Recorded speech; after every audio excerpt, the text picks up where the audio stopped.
오케이, 그럼 지난 시간에 이어서 반데르 바알스를 갖다가 얘기를 해봅시다. 노벨상의 역사를 보게 되면은, 아니 과학의 역사를 살펴보면은 지금이 점점 갈수록 어려워져요. 실험이 어려워진다는, 뭐 실험도 마찬가지로 어려워지지만은 역사적으로 보게 되면은 아마 지금 타임머신 타고 가게 되면 노벨상 탈 수 있는 사람, 여기 2학년만 마치고도 그러면 노벨상 탈 수 있는 사람이 많아요. 그러니까 그만큼 이 반데르 바알스가 노벨 화학상을, 뭐 물론 물리학자인데 노벨 화학상을 받죠. 사실은 화학자가 노벨 물리학상을 받은 적은 거의 없죠. 내가 알기로는 없는 걸로 알고 있었는데, 물리학자가 노벨 화학상을 꿰찬 경우는 너무너무 많죠. 그죠? 뭐 퀴리 부인서부터 시작해서 퀴리 부인 딸 물리학 박사인데 노벨 화학상 받았죠. 어네스트 러더포드 원자핵, 역시 케임브리지 대학교 물리학 박사인데 노벨 화학상을 받았죠. 그다음에 퀴리 부인 사위 졸리오 퀴리도 역시 노벨 화학상을 받았죠. 뭐 이로 거명할 수 없을 정도로 상당히 많은 사람들이, 만약에 화학에서 이론으로 노벨상을 받는다면은 아마 물리학자가 받을 가능성이 굉장히 높죠. 뿐만 아니라 물리학자는 딱 한 가지 상만 빼고는 노벨상을 다 탔어. 두 개인가? 그렇지. 두 개. 노벨상 6개의 분야 중에서 물리학 박사 출신이 못 받은 노벨상 뭐가 있을까요? 일단 노벨상의 분야는 노벨 문학상, 물리, 화학, 생리의학, 경제, 평화. 오케이? 그래서 10월 초에 하루씩 발표하죠. 그죠? 매일매일 한 명씩, 한 테마씩. 바로 물리학자가 못한 상은, 당연히 물리학자니까 물리학자가 제일 못하는 게 글쓰기죠. 노벨 문학상 탄 적이 없죠. 그래서 글쓰기는 역시 글을 잘 쓰는 사람들, 물리학자보다는. 그래서 노벨 문학상을 탄 적은 없어요. 노벨 평화상도 탔고, 러시아의 사하로프라는 핵물리학자가 핵 실험을, 당시는 소련이죠. 소련의 핵 실험을 반대해서 시베리아에 유배가 되죠. 보통 그렇게 장시간 동안 어떤 투쟁을 하다가 유배가 되면은 노벨 평화상이 주어진다는 거죠. 그래서 핵 반대에 대해서 노벨 평화상을 받았던 그런 케이스가 있고, 경제학상 역시 물리학자가 앞으로 탈 가능성은 있지만은, 이론 물리학자 탈 가능성이 있지만 현재까지는 내가 알기로는 없는 걸로 알고 있어요. 화학은 너무 많아서 거명하기가 힘들고, 노벨 생리의학상은 바로 DNA는 이중 나선 구조다를 밝힌 게 바로 물리학자죠. 바로 왓슨이라고 하는 물리학 박사가 DNA는 이중 나선 구조다. 그래서 노벨 생리의학상을 받았다는 얘기가 돼요. 그러니까 생명과학도가 노벨 물리학상을 타는 것은 거의 불가능하죠. 물리가 그만큼 어렵기 때문에. 그래서 이제 남아있는 문학상과 경제학상도 아마 그 중에 물리학자가 탄다면은 문학상보다는 내 생각으로는 경제학상에 대해서 새로운 통계 모형을 통한 통계 물리를 이용한 경제 모델을 세운다라든가, 아마 이론 물리학자가 탈 가능성이 높겠죠. 아마 그럴 가능성은 충분히 있다고 보고, 뭐 문학상도 정말 물리학자인데 너무너무 글을 잘 쓴다. 시를 잘 쓰거나 글을 잘 쓰거나. 근데 워낙 그쪽 세계는 워낙 대단한 사람들이 많기 때문에 문학 쪽 계열은 물리학자 아니더라도 있을 수가 있다는 얘기죠. 그래서 여러분들은 자연대 많은 어떤 과학과들 중에서 물리학과가 딴 데를 다 넘볼 수 있는 곳이라는 거에 자부심을 좀 가져야 될 거고, 실제로 보게 되면은 물리를 하다가 우리 졸업생들도 상당히 많이 그러는데, 공대 쪽으로, 광주과학연이죠. 지스트 쪽으로 가서 공대 쪽으로 대학원을 진학하는 친구들도 좀 있어요. 아마 한 명은 여학생이었는데 3학년 때인가 내 방에 찾아와서 어쩌고저쩌고 얘기하다가 로봇에 관심이 많더라고요. 근데 로봇에 관심이 있는데, 로봇 중에서도 뭐에 관심이 많았냐면은 뭐라 그러지? 장애인들을 구제하는 로봇. 그러니까 인공 관절 뭐 그다음에 아니면은 다리가 없어진 부분에 대해서 로봇 발을 붙여준다라든가. 그래서 그거를 바이오 로보틱스라고 얘기하는데 생물학과 그다음에 뭐 기계공학과 이런 것들을 갖다가 융합한 그런 굉장히 어렵고 복잡한 그런 거가 되겠죠. 인공 관절을 넣어준다라든가, 그죠? 팔을 못 쓰게 됐을 때라든가 이럴 때. 그래서 이제 그런 쪽 하는 분야를 이제 그 친구가 찾더니 뭐 광주과학기술원에 그쪽으로 하는 랩이 있다고 그래가지고 하더라고. 근데 거기는 보니까 그 기계공학과가 광주과학위원이 좀 센 편이어가지고 애가 학점이 굉장히 좋았는데 그 시험을 치더라고. 시험을 뭐라더라? 기계공학과에서 배우는 동력학, 정력학, 유체역학 이 세 개 중에 하나를 뭐 지금은 어떻게 됐는지 모르겠어요. 근데 그래서 야, 그 동력학, 정력학도 역학을 니 잘하니까 괜찮다 이렇게 얘기를 했는데 얘는 유체역학을 선택한 것 같아요. 그래서 유체역학을 갖다가 내가 PDF로 좀 쉬운 책 하나 170쪽짜리 뽑아줘가지고 공부를 하더니 바로 합격해서 지금 아마 박사 거의 받을 때쯤 됐죠. 그래가지고 박사 받아서 아마 그쪽 계통도 그 취직이 좀 되나 보더라고요. 인공 그 관절이나 인공 장기 쪽에. 또 한 명의 또 남학생 같은 경우는 아마 그 자기는 무기 재료 쪽에 관심이 있다고, 세라믹에 관심이 있다고 그러더니 갑자기 또 광주 과기원으로 그 세라믹 연구실로 갔던 그런 케이스들도 있고, 뭐 기타 등등 뭐 그 또 어떤 친구는 옛날에 그 친구는 자기는 그 뭐지 그 스마트폰 개발에 관심이 있다고 그렇게 얘기하더라고요. 스마트폰이 이게 굉장히 종합과학에 이게 돈 되는 거고 수요가 계속 경쟁적으로 삼성이 됐던, 지금 LG는 없어졌지만 결국은 이제 삼성과 애플의 싸움인데 애플이 굉장히 앞서가고 있지만은, 그러니까 이제 삼성이 차린 대학교가 어디에? 삼성이 차린 대학교가 성균관대학교죠, 그죠? 그래서 성균관대학교 대학원 과정에 무슨 갤럭시 학과인가 뭐 이런 게 있어. 그러니까 스마트폰의 모든 것을 배우는 거예요. 스마트폰과 관련된 전자공학, 스마트폰 디스플레이에 무슨 하고 그런 것들에 대한 거, 심지어 디자인 계통까지 뭐 그렇게 한 걸로 하다니 그쪽으로 가서 뭐 전액 면제라고 그러대. 그래가지고 그쪽으로 해서 삼성 쪽으로 들어갔던 케이스들도 있고, 뭐 지난번에 얘기한 것처럼 지금 현재 그 우리 과의 그 새로 바뀐 교수 진용이 굉장히 또 화려하기 때문에 그런 쪽에서 계속 여러분들이 생각할 수도 있고, 그래서 많은 경우들도 있을 수 있어요. 또는 또 졸업생 중에서 나는 의학 역시 마찬가지로 의료 장비인데 로봇을 이용한 게 아니라 재료공학적인 측면을 이용을 해서 의료 장비를 만드는 거니까, 그러니까 그런 쪽들도 역시 뭐냐면은 바이오 피직스라고 얘기하죠. 그러니까 뭐 탄소 나노 튜브 같은 경우를 이용해서 새로운 어떤 그 혈관을 만든다든가, 오케이? 그런 것들을 할 때 신소재를 이용해서 몸속에 새로운 장기를 대체하는 거. 그런 그 바이오 피직스 같은 경우는 지금 현재 아마 큰 병원을 갖고 있는 대학원에 있는 걸로 내가 알고 있어요. 그죠? 아마 길병원으로 유명한 가천대학교나 차병원으로 유명한 이런 대학들, 차린 대학들을 보면은 대학원 과정에 그런 게 있어. 바이오 피직스.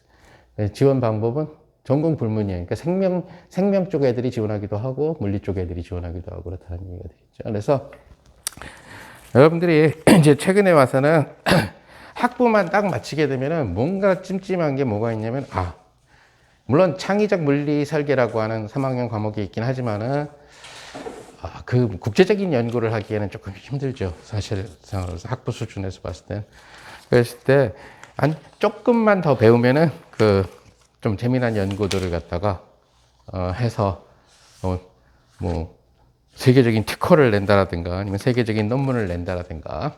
그래서 그때도 얘기한 것처럼 이 현대물리 굉장히 브로드한 과목이라서 깊게 들어가지는 않을 거예요. 자세하게 깊게 들어가는 거는 여러분들이 나중에 전공해서 보도록 하고, 일단 구체물리 맛을 좀 보고 현대물리 맛을 좀 보고 양자 정보 맛을 조금 보는, 그러니까 맛만 보는 그런 과목으로서 여러분들이 이해해 줬으면 좋겠어요. 어쨌든 지금 하고 있는 것은 결국 반데르바알스가 왜 이런 얘기를 했냐면은 반데르바알스가 노벨 화학상을 받았던 이 계산, 이제 오늘 끝내겠지만은 굉장히 2학년 정도 수준이면 충분히 따라갈 수 있는 논문이에요. 지금 예를 들어서 노벨상을 받은 논문을 갖다가 여러분들이 학부 2학년생이 볼 수 있느냐. 작년에 노벨상을 받은 블랙홀의 로저 펜러즈가 쓴 논문을 볼 수 있느냐. 못 본다는 얘기가 되겠죠. 실제로. 뭔 말인지. 펜러즈나 호킹이 쓴 논문을 보고, 이게 뭐지? 한 줄도 안 나간다는 얘기가. 그에 비하면은 옛날 논문들, 옛날 초창기에 노벨상을 받은 논문들은 여러분들이 볼 수 있다는. 예를 들어서 X선 발견으로 노벨상 받은 렌트겐의 논문 인터넷에 떠돌아다니는데 정말 사진밖에 없어요. 나는 이런 사진을 찍었다. 아내의 손뼈 사진밖에 없다고. 나머지는 소식도 별로 없어. 그러니까 충분히 볼 수 있다는 얘기. 그래서 어떤 면에서 봤을 때는 학부생들이 만약에 외국 논문을 보고 싶으면은 차라리 1940년 이전에 세계적인 학자들이 썼던 논문 중에서 PDF가 물론 그 당시에는 물론 벡터 이미지가 아니었지만은 스캐너로 다 구워놓은 것들이 많이들 돌아다녀요. 그죠? 유명한 논문들은. 심지어 아인슈타인 박사 논문도 공짜로 돌아다니잖아요. 그죠? 그래서 그런 논문을 보는 게 학부생들한테는 도움이 되죠. 그러니까 여러분들이 지금 역학 공부하는데, 물론 역학은 너무 오래돼가지고, 역학과 관련된 논문, 1600년대, 1700년대의 논문을 구경하기는 쉽지 않으나, 아마 도서관에 가면은 우리 학교 도서관에 가면은 갈릴레이가 쓴 책, 그러니까, 물리학에 대한 대화라는 책이 있을 거예요, 아마. 거기에서 소위 얘기하는 낙하 법칙에 대해서 갈릴레이가 얼마나 잘 썼는지를 볼 수 있다는 얘기죠. 번역돼서 나온 것들. 우리 학교 도서관에 있는지 모르겠지만, 뉴턴의 프린키피아가 번역돼서 나온 것이, 난 도서관 잘 안 가봐서 모르겠는데, 있다면은, 어떻게 만류인력을 이렇게 중학교 수학만 갖고 증명을 하지? 케플러 법칙을 어떻게 미분도 하나도 안 쓰고, 중학교 때 배웠던 달분만 갖고 다 증명을 하지? 이런 것에 놀랄 수 있다는 얘기가 되겠죠. 자, 어찌됐든, 우리가 지난번 시간에 뭘 얘기했냐면, 결국 반데르바알스가 가졌던 아이디어는 간단하다는 거죠. 분자들이 중성 상태지만은 플러스가 마이너스를 갖다가 이렇게 서로 인력이 작용하는데, 중성 상태지만은 역시 플러스하고 플러스는 밀치고 플러스가 마이너스를 땡기고 하기 때문에 이들 사이의 거리가 달라질 수가 있어서, 그걸 통해서 우리가 이 평형 상태일 때 소위 얘기하는 어떠한 포텐셜 에너지를 갖느냐라는 얘기죠. 나중에 여러분들이 지난번에 강의했던 통계물리 개념에서 얘기하면은 이런 진동이 평형 상태가 돼서 가장 안정된 상태에 있으려면은 온도가 절대 온도 0도로 내려가야 된다는. 온도가 올라가는 순간에 벌써 이제 떨기 시작한다는 얘기가 되는 거죠. 떨림이 시작돼서 소위 얘기하는 비열도 만들고 여러 가지. 자, 그러면 이걸 계산해서 결국 노벨 화학상을 받게 된 건데, 우리가 지난 시간에 어디까지 계산을 했냐면은, 이때 이 두 분자 사이에, 그러니까 지금 사실은 우리는 뭐 헬륨 같은 그런 케이스를 생각을 한 거죠. 뭐 사실 헬륨보다는 수소를 생각한 거예요. 플러스에다 마이너스 하나, 플러스에다 마이너스 하나 이런 식으로 지금 잡아줬으니까. 이때 이들 사이에 전기 포텐셜 에너지를 지난 시간에 계산을 했다라는 얘기 같아요. 그 계산한 것이 마이너스 2배 E의 스퀘어하고 x1, x2하고 R 3승 이런 식으로 얘기를 해줬어요. 자, 그래서 속칭 얘기하는 얘가 x2, 그 다음에 여기에 x1, 그 다음에 핵간 거리가 r 이런 식으로 해가지고 결국 x1, x2가 계속 변하는데 테일러 전개를 썼죠. 자, 그래서 이러한 전기 포텐셜 에너지가, 전기에 의한 포텐셜 에너지가 공급됐다라는 얘기. 그럼 전기에 대한 포텐셜 에너지가 이러한 형태로 공급됐다. 그랬을 때, 그러면은 얘네들이 갖고 있는 해밀토니안은 뭐가 되니까 해밀토니안이 뭐가 되느냐 하는 거죠. 해밀토니안은 고전역학에서 쓸 수도 있고, 그 다음에 연산자로 바꾸면 다 양자역학으로 그대로 가는 거죠. 자, 그랬을 때 뭐가 되냐면, 지금 얘네들은 너무 무거워서 잘 안 움직이는 그런 친구라고 생각하면은 주로 움직이는 것은 가벼운 놈, 즉 전자들이 움직인다는 얘기가 되겠죠. 자, 그러다 보니까 결국 이 전자나 결국 같은 원자들이니까 질량이 똑같겠죠. 그래서 그 질량을 갖다가 우리가 m이라고 합시다. 그렇다면은 결국 뭐가 되냐면 이 친구가 x2라는 어떤 변이를 갖고 있을 때 그것에 해당하는 운동량 p2를 갖게 될 거고 얘도 p1이라는 운동량을 갖게 된다는 얘기가 되겠죠. 자, 그랬을 때 뭐가 되냐면은 결국 첫 번째 놈은 En분의 P1의 스퀘어라고 하는 운동 에너지를 갖게 될 거고 두 번째 이 친구는 En분의 P2의 스퀘어 이런 식의 운동 에너지를 갖게 되죠. 그죠? 그래서 운동 에너지는 따로따로의 합이 될 테니까 이런 식으로 갖게 된다는 것을 여러분들이 알 수가 있어요. 그럼 운동 에너지에다가 뭘 더해줘야지만 그 포텐셜 에너지가 나오게 되냐면은 지금 여기에서는 그 반데르발스가 가정한 것은 이들 사이에 전기적인 포텐셜 에너지도 생기고 동시에 또 뭐냐면은 얘네들이 플러스가 지금 마이너스를 마치 용수철이 매달려 있는 것처럼 지금 그 탄성력을 발휘한다라고 지금 생각을 한 거죠. 반데르발스의 모델은. 그러니까 포텐셜 에너지는 존재하는 모든 종류의 힘에 대한 포텐셜 에너지를 다 더해줘야 돼요. 그죠? 그러니까 탄성력에 대한 포텐셜 에너지에다가 이 둘 사이에 전기적인 힘에 의한 포텐셜 에너지를 더해주면 되겠죠. 그죠?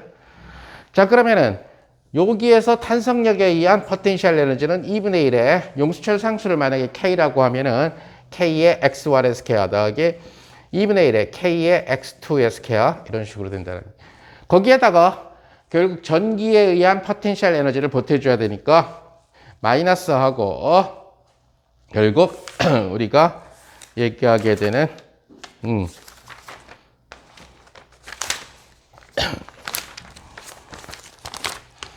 R 3승분의 2배 E 스퀘어 X1, X2 이런 형태를 갖다가 보태줘야 된다는 얘기가 되겠죠.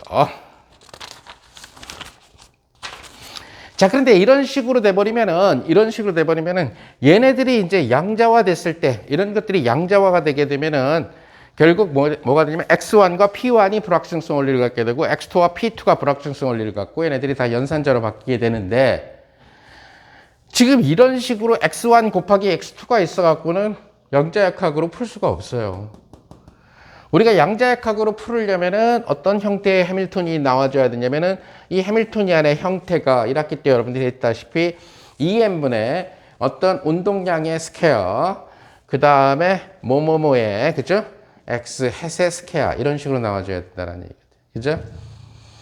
근데 지금 구조에서 얘랑은 그렇게 잘 맞아떨어지고 얘랑은 잘 맞아떨어지는데 X1과 X2가 곱해져 있는 놈이 안 맞아떨어진다는 얘기. 근데 얘네들을 체인징 시켜서 잘 맞춰줄 수가 있다는 얘기가. 그래서 반데르발스가 잡은 새로운 좌표는 뭐냐면은 이 시스템에서 XS라는 친구를 루트 2분의 1의 X1 더하기 X2 그 다음에 XA라고 하는 친구는 루트 2분의 1의 X1 마이너스 X2 이런 식의 좌표를 갖다가 잡아준 거예요.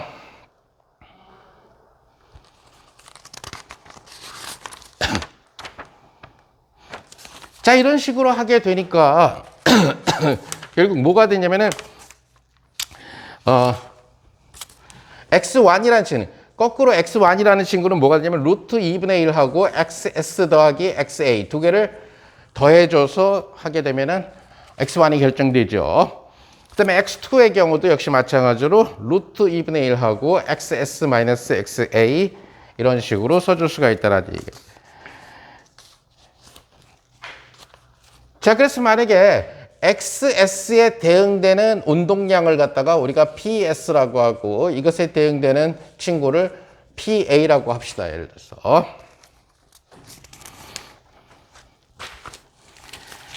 자, 그런데 P라고 하는, 역학에서 P라고 하는 운동량은 바로 뭐가 되냐면 M이라는 친구에다가 X를 시간에 대해서 미분한 거죠. 그죠?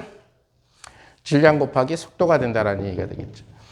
자, 그러다 보니까 결국 어떤 관계식이 성립하냐면은 P1이라는 운동량은 루트 2분의 1하고 PS 더하기 PA 그 다음 마찬가지로 P2라고 하는 친구는 루트 2분의 1하고 PS 마이너스 PA라고 하는 이러한 관계식이 성립한다는 것을 여러분들이 알 수가 있어요. 자, 그러면은 요 P1 자리에다가 P1을 PS와 PA로 다 바꿔주고 P2도 PS와 PA로 바꿔줄 수 있죠. 여기 있는 X1, X2, X1, X2를 전부 어디 갔어? XS, XA, XS, SA로 바꿔줄 수가 있다는 얘기가 돼요. 자, 이제 요 형태를 잘 찾아내서 노벨 화학상으로 골인한 거죠, 사실은. 이런 생각을 했다는 것도 굉장히 중요하지만 그 계산 과정은 너무나 샘플에서 죽이는 그런 과정이니까 결과만 쓸게요. 그래서 밀어 넣어주면은 이 해밀토니안이 1하고 2, 그러니까 X1, X2로 묘사했을 때는 이런 모습이 안 나왔는데 XS, XA라고 하는 친구를 교묘하게 잘 잡아보니까 이 형태는 어떤 식으로 됐냐면은 2n분의 PS의 제곱 2분의 1의 K의 마이너스 R 3승분의 2E 스퀘어의 XS의 스퀘어 요런 게 하나 나오고 또 하나가 2n분의 PA의 스퀘어 플러스 2분의 1의 용수철 상수 더하기 R 3승분의 2E 스퀘어하고 XA의 스퀘어 즉 다시 말해서 이러한 형태가 두 개가 나왔다는 얘기가 되죠. 자, 이러한 형태가 두 개가 나오게 되니까 우리가 1학기 양자역학 부분에서 현대물리 1에서 이러한 형태의 에너지를 구하는 방법을 공부를 했어요. 그죠?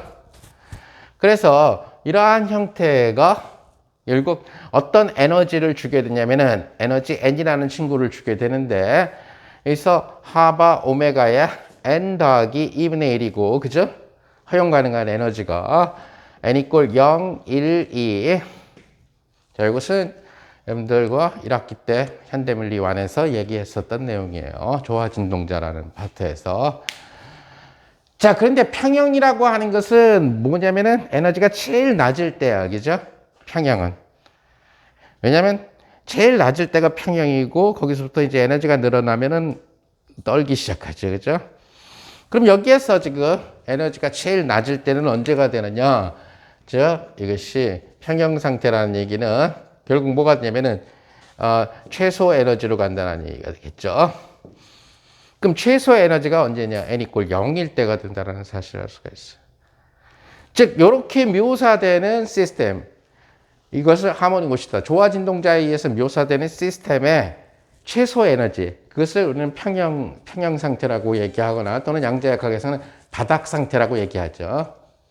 양자에서는 바닥 상태라고 얘기하는데 그게 고전적인 버전에서 보게 되면 결국 평형 상태를 얘기하게 된다는 얘기가 돼요.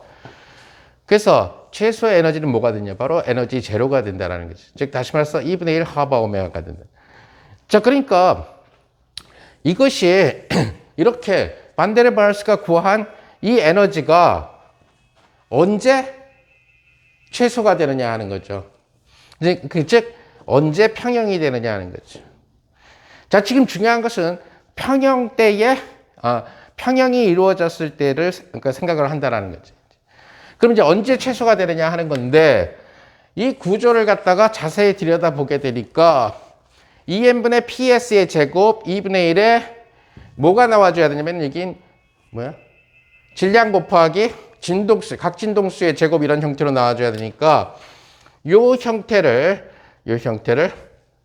2분의 1 M에다가 S랑 관련되니까 S랑 관련된 각 진동수의 스퀘어 이런 식으로 써줄 수 있죠. 그죠? 역시 마찬가지로 요것은 A라는 친구랑 관련된 M W 오메가 A의 스퀘어 이런 식으로 써줄 수가 있다는 얘기예요. 자, 그러다 보니까 우리가 반데르발스의 두 분자 사이에 결국 에너지, 즉 해밀토니안은 2n분의 PS의 스퀘어 플러스 2분의 1의 M 오메가 S의 스퀘어 XS의 스퀘어 즉 XS에 대한 조화진동자. 오케이? 그 다음 플러스 2n분의 PA의 스퀘어 플러스 2분의 1의 M의 오메가 A의 스퀘어 XA 스퀘어 XA에 대한 조화진동자. 이런 식으로 주어진다는 얘기예요. 자, 그러니까 이것이 결국 바닥 상태, 즉 에너지가 제일 작을 때는 어떤 식으로 되느냐? 그러면은 H라는 친구는 뭐가 돼요? 아까 얘기한 대로 저기 위에서는 2분의 1 하바 오메가 S가 나오게 되겠죠. 그죠? 그 다음 플러스 2분의 1 하바 오메가 A가 나온다는 얘기. 자, 근데 저기 보면은 지금 박스 안에 들어있는 오메가 S의 제곱을 보면은 오메가 S의 제곱이 n분의 1하고 K 마이너스 R 3승분의 2E 스퀘어 이런 식으로 되어 있고 오메가 A의 스퀘어가 n분의 1에 K 더하기 R 3승분의 2E 스퀘어 자 이런 식으로 주어져 있다는 것을 여러분들이 알 수가 있다는 거죠. 자 그러면은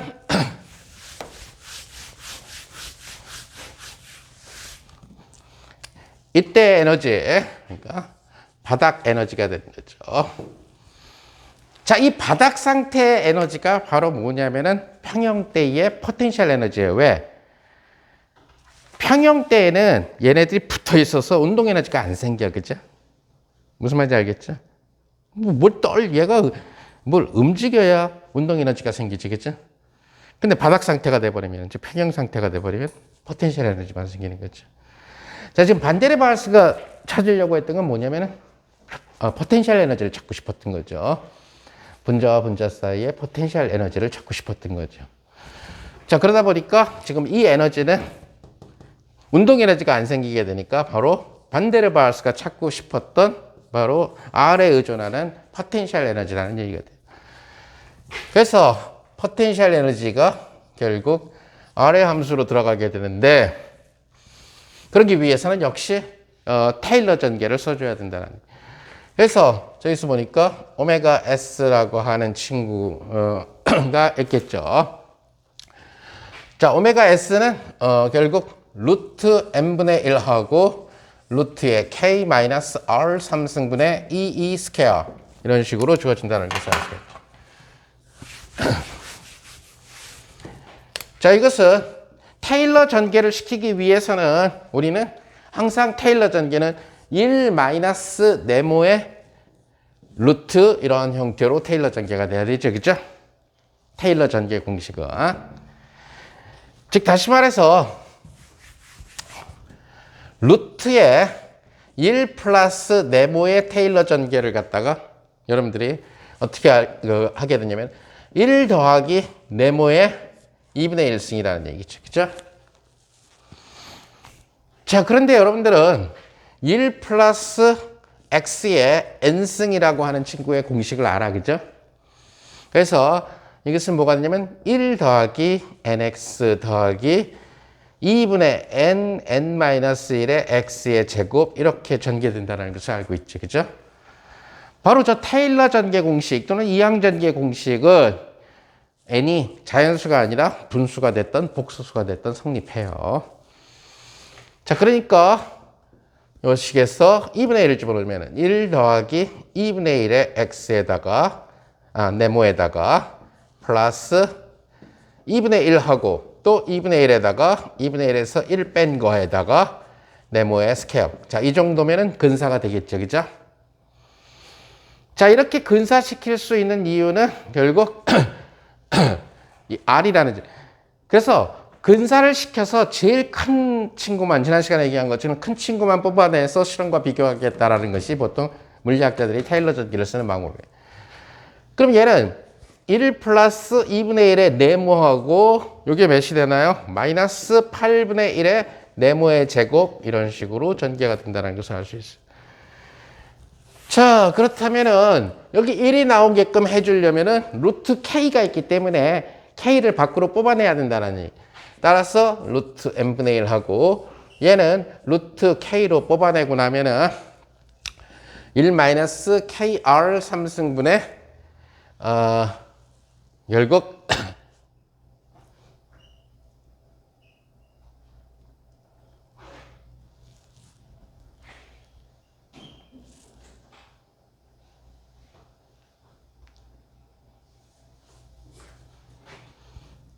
E 스퀘어 이런 형태로 나와준다는 것을 여러분들이 알 수가 있죠. 그죠? 자, 그래서 이것은 루트의 K 오버 M 이런 식으로 뽑아져 나오게 될 거고 하고 1 플러스 마이너스 KR 3승분의 E 스퀘어의 2분의 1승 이런 형태로 나와준다는 것을 알 수가 있어요. 자, 그러니까 오메가 S라고 하는 친구가 오메가 S라는 친구는 루트의 K 오버 M하고 테일러 전개를 시키는데 네모가 바로 이런 형태라는 얘기가 돼요. 그래서 1 플러스 마이너스 2배 E 스퀘어에 K의 R 3승하고 여기 2분의 1이 들어가고 오케이. 그 다음에 마이너스 8분의 1하고 마이너스 E 스퀘어하고 KR 3승의 스퀘어 이런 식으로 테일러 전개가 된다는 것을 여러분들이 알 수가 있을 거예요. 오케이. 그 다음에 오메가 A는 딴 건 다 똑같고 부호만 반대죠. 그죠? 그러니까 여기가 플러스로 다 플러스로 바뀌게 되겠죠. 그죠? 그러니까 루트의 K 오버 M하고 1 플러스 2분의 1하고 플러스 KR 3승분의 E 스퀘어 마이너스 8분의 1에 KR 3승분의 E 스퀘어의 제곱 플러스 이런 형태가 된다는 것을 여러분들이 알 수가 있다는 거죠. 자, 이 둘을 더해야 결국 평형대의 에너지, 즉 다시 말해서 포텐셜 에너지, 분자와 분자 사이, 두 분자 사이에 포텐셜 에너지가 나옵니다. 그래서 그것이 속칭 얘기하는 만약에 마이너스 사인으로 나오면은 부호가 마이너스로 나오면 여러분 유역학에서 공부한 것처럼 인력, 그죠? 만약에 플러스 사인으로 나오면은 청력이 되겠죠, 그죠? 그죠? 자, 그래서 얘랑을 더하는 거예요. 만약에 요 R 3승분의 1의 항이 살아남으면은 얘네들이 왕이 되는 거죠, 그죠? 근데 지난번에 비유했었던 장기놀이처럼 차하고 포가 빠지면은 그때부터는 마가 왕의 역할을 하죠, 이제. 공격할 수 있는 게 마밖에 없으니까, 예를 들어서. 그죠? 그래서 테일러 전개, 물리에서 제일 많이 쓰는 게 테일러 전개라는 얘기죠. 지난번에도 보면 결국 마델룽이 노벨상은 받지 않았지만은, 이온 결합을 설명할 때 결국 테일러 전개였다는 거예요. 앞으로도 테일러 전개를 써야 된다는, 테일러 전개를 써서 실제 실험치랑 맞춰야 된다는. 여러분들이 모델을 세워서 실제 자연현상하고 맞추려고 그러면은 결국 테일러 근사를 써야 될 때가 굉장히 많다는 얘기가 돼요. 물리학 입장에서 봤을 때는. 근데 이 둘을 더해버리면은 여기 보면은 R 3승분의 1의 항이 하나는 마이너스 하나는 플러스가 돼서 서로 상쇄된다는 것을 알 수가 있죠. 따라서 결국 반데르발스의 이건 이제 반데르발스의 인력은 뭐가 되냐면 여기서 두 개가 더해지니까 하고 2분의 하바 곱해지니까 일단 이럴 때는 상수가 나오게 되겠죠. 근데 포텐셜 에너지에서 상수만큼은 내가 얼마든지 올리고 내리고 할 수 있어요. 기준점을 달리하면 되니까. 하등 영향이 안 미쳐요. 그죠? 왜? 포텐셜 에너지를 미분을 해야 힘이 나오는데, 그죠? 포텐셜 에너지를 미분하면 힘이 나오는데 상수는 미분하면 빵이 되니까 뉴턴 방정식을 바꾸지 않죠. 즉 포텐셜 에너지에다가 상수만큼을 더. 예를 들어서 중학교 때 일과 에너지를 배울 때 포텐셜 위치 에너지라고 번역했나? 중학교 때는 어쨌든 포텐셜 에너지, 위치 에너지를 배울 때 이 선생님이 만약에 물리를 모르는 물광 선생님이다. 실제로 보면 중학교 과학 선생님은 생물교육과 나온 분들도 있죠, 그죠? 그래서 물리를 제일 잘 못하는 그런 선생님. 그럼 예를 들어서 바닥으로부터 1m 높이에 질량 1kg의 물체가 있다. 이 물체의 위치 에너지는 얼마인가? 이건 아무거나 답 써도 맞게 해줘야 돼요. 만약에 이 문제를 갖다가 선생님이 내놓고 나서 답은 높이가 1m, 질량이 1kg, 중력과 속도가 9.8이니까 mgh 1 곱하기 1 곱하기 9.8 따라서 얘의 위치 에너지는 9.8 줄이라 그러면 이거 선생님이 잘못된 거예요. 무슨 말이냐면은 포텐셜 에너지, 위치 에너지는 결국 상수만큼 내 마음대로 쓸 수 있다는 얘기가 돼요. 그러니까 바닥으로부터 1m 높이에 있다. 그럼 내가 포텐셜 에너지가 제로가 되는 점을 만약에 1m 이 높이로 정했다면은 이 물체의 위치 에너지는 0이에요. 오케이? 그러니까 0을 써도 답이 된다는 얘기. 바닥을 위치 에너지가 0이 되도록 잡았다면 아까 얘기한 9.8J이 되겠죠. 근데 지구 속 10km를 만약에 위치 에너지가 0이 되도록 정했다면 뭐가 되겠어요? 결국 10km 더하기 1m가 높이가 되겠죠. 그죠? 그러니까 아무거나 써도 상관이 없다라는 얘기. 만약에 안드로메다를 갖다가 위치 에너지 이꼴 제로로 정했다 그런다면 안드로메다에서 지구까지 거리 250만 광년, 그죠? 지구 표면까지의 거리를 250만 광년이라. 마이너스 250만 광년 더하기 1에다가 중력과 속도 곱하기 질량. 오케이? 그러니까 아무거나 답을 써도 맞다라는 얘기가 됩니다. 따라서 그런 문제를 교사가 출제할 때는 반드시 괄호 열고 단 바닥은 위치 에너지가 0인 것으로 한다. 이렇게 써야지만 문제가 성립되는 거예요.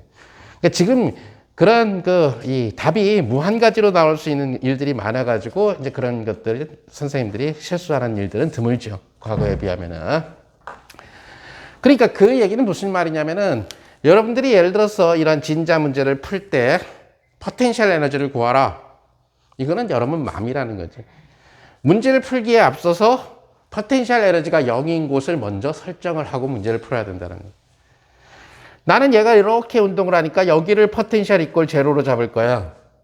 아니면 나는 여기를 포텐셜 이꼴 제로로 잡을 거야에 따라서 결국 에너지는 다르게 쓰여지죠.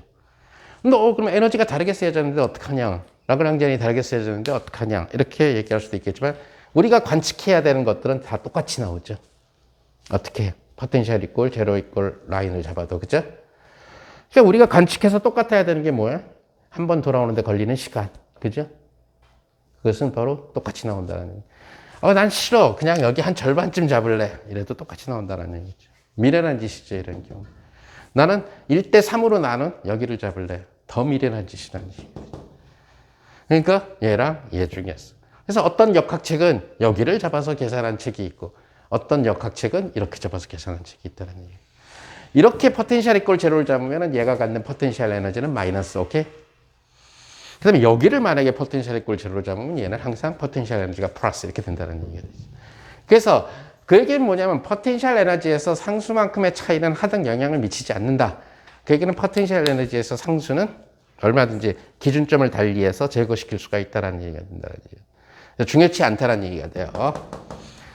자, 중요치 않고 그 다음 항 사라지고 결국 얘랑 자, 얘랑 남게 되는데 여기 마이너스가 있는데 제곱이 있기 때문에 같은 테일러 전개가 됐는데 마이너스의 제곱이나 양수의 제곱이나 똑같다는 얘기가 되겠죠.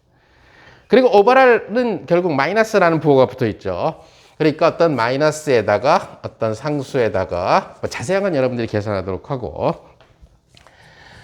피지컬리 우리가 관심 있는 것은 R에 따라서 어떻게 변하는가가 관심 있는 거니까 여기서 보면 R에 6승이 생기고 R에 6승이 생기죠. 그죠? 그래서 결국 R에 6승분의 1. 자, 얘는 아무 문제가 안 되고요. 따라서 마이너스가 있으니까 인력이죠. 그리고 바로 R의 6승분의 1이 나왔다. 그럼 노벨 화학상 주는 거죠. 이것이 역사에 남는 결국 반데르바르스가 결국 분자 간의 중성 분자 간의 인력에 대한 실험과 잘 맞는 마이너스 R의 6승분의 1이라고 하는 인력 포텐셜을 수학적으로 유도한 거예요. 지금 본 것처럼 테일러 전개만 안다면은 고등학생도 볼 수 있는 논문이라는 얘기가 되겠죠. 그래서 초창기에 이런 아이디어들이 굉장히 쉽다. 지금 이런 정도의 연구 갖고 뭐 노벨상을 주거나 그러지는 않겠지만, 자, 그래서 우리가 화학결합에 대한 얘기를 했고, 우리가 이제 이번과 다음 시간에 들어가게 될 것은 간단하게 소위 얘기하는 포논이라고 하는 개념에 대해서 얘기하게 될. 자, 고체 속에서 지난번에도 얘기한 것처럼 결국 이렇게. 자, 현재 지금 주인공은 누구냐면은 원자핵들이에요. 그러니까 원자핵에 이렇게 전자가 이렇게 붙어 있는데 이 전자가 주인공이 아니라 지금 원자핵들이 이렇게 주기적으로 배열되어 있는 거죠. 그죠? 자, 그래서 얘네들이 평형 위치로부터 막 이렇게 떨다는 얘기, 평형 위치로부터 떤다는 얘기가 되겠죠. 그죠? 온도를 올려주면 더 떨게 되겠죠. 그죠? 그래서 이것이 얼마나 떨리는가, 얼마나 많이 떨리는가 하는 것이 결국은 뭐가 되냐면 얼마나 열을 잘 전달하느냐 하는 성질이 된다는 얘기예요. 그래서 결국은 비열이라는 개념이 나오게 된다. 사실 이 고체 비열을 최초로 연구한 것은 아인슈타인이에요. 그리고 포논이라는 아이디어를 처음으로 갖다 쓴 것도 아인슈타인이라는 얘기가 되겠죠. 아인슈타인의 1904년에 4편의 논문 중에 하나예요. 1904년에 아인슈타인이 투고한 4개의 논문은 바로 광전효과 논문, 그 다음에 특수상대성 이론 논문, 그 다음에 바로 예죠. 고체의 비열에 대한 논문, 그 다음에 또 하나가 바로 브라운 운동에 대한 논문이에요. 이 4개는 전부 다 당시 세계적인 학술지인 독일의 아날렌데르 피직이라는 논문에 투고가 돼서 3개는 아주 가볍게 실렸고 특수상대성 이론이 조금 계속 난항을 거듭하다가 결국 실리게 되죠. 그래서 아인슈타인을 스타로 만들게 되는 거죠. 이 당시 아인슈타인은 대학원생도 아니고 학부만 졸업한 상태에서 그때도 얘기한 것대로 특허국 공무원, 베른에서 특허국 공무원하고 퇴근 후 6시에 퇴근하고 이 4편의 논문을 3년 동안 준비를 한 거죠. 이 3년 동안 준비를 하고 지인들하고 자기 얘기를 나누고 이랬다는 얘기. 대학교에 있었던 것은 아니고 어찌됐든 간에. 그래서 뭐냐면은 얘네들이 평형 위치에 그대로 이렇게 있는 게 아니라 얘네들이 막 떤다. 떠는데 이 격자들이 그러니까 떨어도 너무 크게 벗어나질 않는다. 액체나 기체처럼. 고체는 성질상. 그래서 얘네들을 갖다가 뭐에 비유를 하게 되냐면 결국 용수철에 매달린 질점들의 운동에다가 비유를 하게 된다는 얘기가 되겠죠. 그래서 마치 이렇게 용수철이 매달린.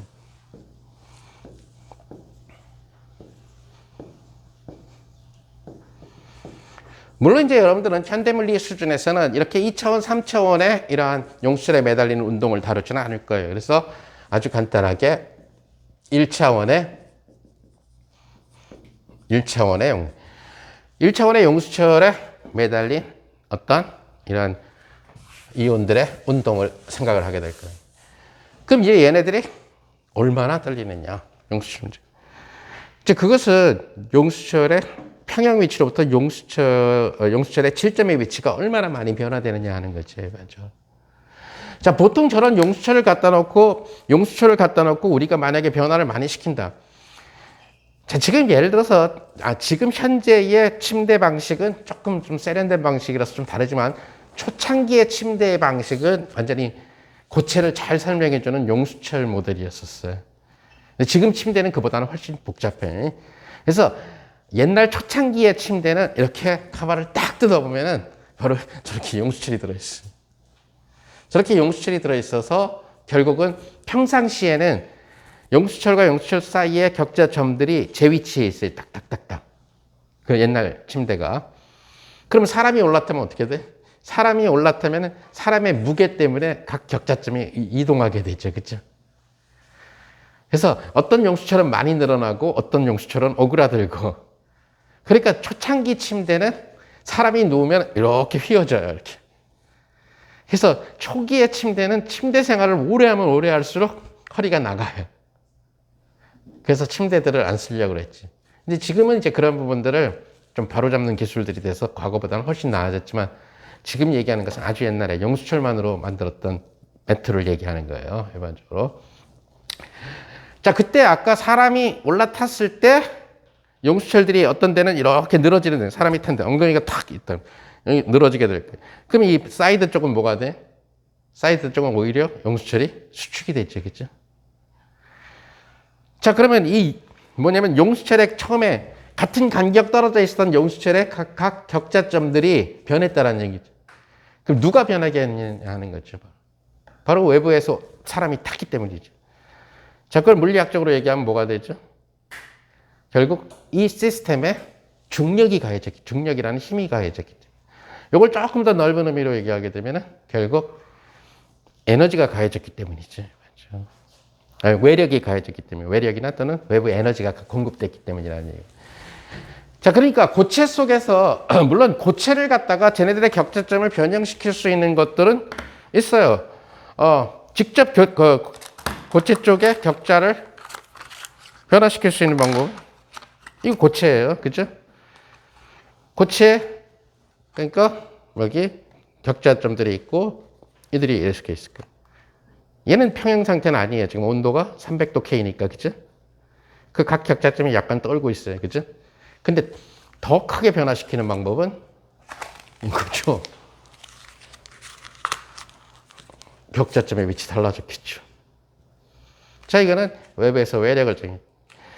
또 한 가지 방법은 바로 뭐냐면은, 예를 들어서 이런 친구가 있다라고 합시다.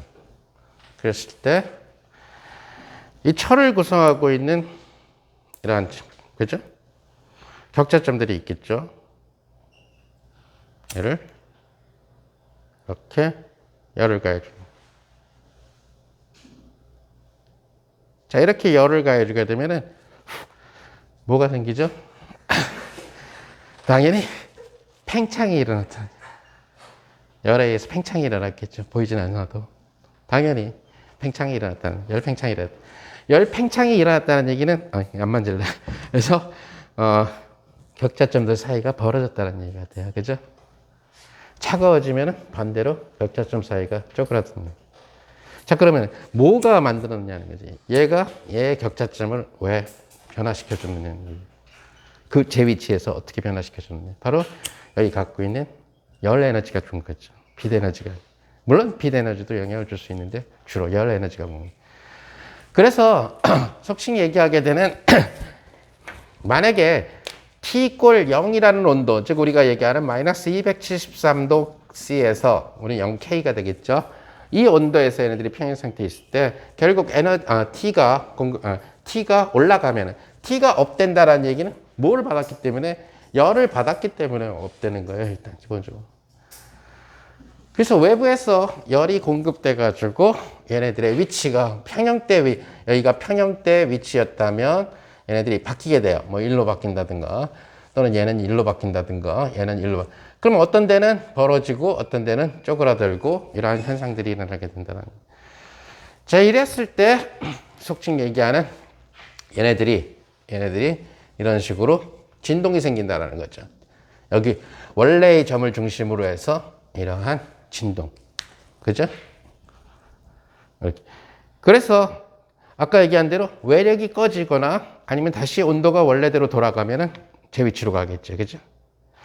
아까 침대의 비율을 다시 한번 들어보게 되면은 옛날 침대에서 스프링의 길이가 달라졌다가 이 사람이 싹 침대에서 내려서 걸어 나가면 좋은 스프링이었다면 다시 원위치로 가겠죠.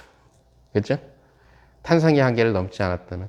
원위치로 간다는 얘기는 그 침대를 구성하고 있는 3차원 용수철들 사이의 거리가, 격자점들 사이의 거리가 다 같은 값이 되는 그런 상황으로 됐을 거라는 얘기가 돼요. 그래서 결국은 그 얘기는 뭐냐면은 외부에서 예를 들어 이 사람이 여기에서 외력이 존재할 때도 있고 꺼질 때도 있고, 외력이 존재할 때도 있고 꺼질 때도 있고, 외력이 존재할 때도 있고 커질 때도 있고. 지금 이런 경우들도 탄성체가 될 텐데, 이런 경우들도 바람이 불어서 이쪽은 밀 때가 있고 이쪽 바람이 더 세서 이런 밀 때가 있고, 그럼 평형 위치로부터 이렇게 지금 잘 보이지 않지만, 눈으로 보이지 않지만은 왔다 갔다 한다는. 쟤를 만약에 눈으로 보고 싶으면은 하늘 하나라는 걸 쓰면 되겠죠. 즉 다시 말해서 유리창을 열고 커튼을 하늘 하나라는 커튼을 달면은 커튼이 바람에 따라서 왔다리 갔다리 하는 모습을 볼 수 있잖아요. 그죠? 그러니까 단단해지니까 그 변이가 기준점, 그러니까 평형 위치로부터의 변이가 너무너무 작아서 눈으로 가늠하기 힘든 거지. 그죠? 근데 단단하지 않으면, 고정되지 않거나 단단하지 않으면은 얘네들의 움직임을 볼 수 있다는 거예요. 종이를 넣거나 하게 되면은, 종이를 매달아 놓거나 하게 되면. 자, 그런 것처럼 이 평형점에서 진동을 하게 됩니다. 따라서 우리가 고체라고 하는 이 친구는 뭐처럼 묘사할 수 있게 되냐면은 우리가 용수철에 매달린 추의 운동처럼 묘사할 수 있다. 즉 다시 말해서 고체는 조화 진동자처럼 묘사할 수 있다는 거예요. 조화 진동이라는 게 뭔지 알죠? 용수철에 매달린 추의 운동을 말하는 거예요. 이렇게 하는 친구를 얘기합니다. 그럼 조화 진동자에 대한, 그러다 보니까 고체를 평형 주변에서의 얘네들의 이런 떨림, 그것을 우리는 진동이라고 얘기를 하게 되는데, 평형 주변에서의 이러한 진동. 자, 조화 진동자.